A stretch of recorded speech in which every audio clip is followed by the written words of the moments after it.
Was a woman who landed in Seattle in 1917, couldn't speak a word of English, had a tag around her neck. The tag said, Fort Dodge, Iowa.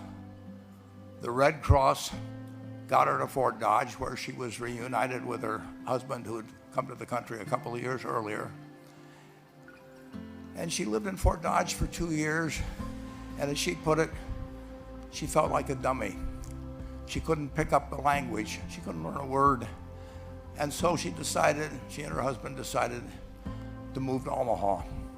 So they came to Omaha in 1919, and there she found a small colony of Russian Jews, so she started feeling more at home. And then as her oldest daughter went to school, she would come home, this daughter, Frances, and she would teach her mother the words she'd learned in school that day. And this woman, Rose Blumkin, spent 20 years saving money, bringing first her siblings over, her mother and father, $50 at a time. She sold used clothing to do it. She had 4 children during this period. And by 1937, after 20 years, she'd saved $2,500. She went to Chicago and she bought what she could of furniture. Her dream had always been to open a furniture store.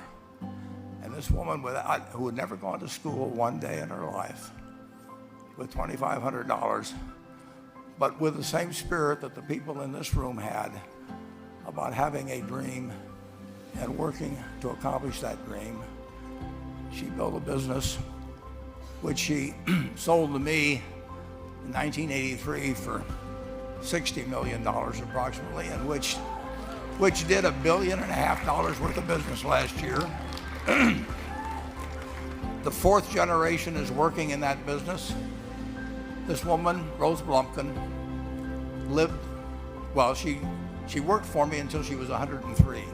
And then then she retired and she died the next year, which is a lesson to all of Berkshire's managers that premature retirement, you can't tell what's going to happen.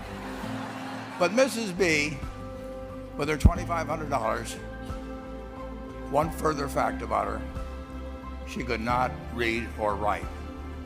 And she went into a furniture business, and she didn't bring anything unique in furniture, but she brought a determination to succeed. She knew she could outwork anyone else. She knew she cared about her customers.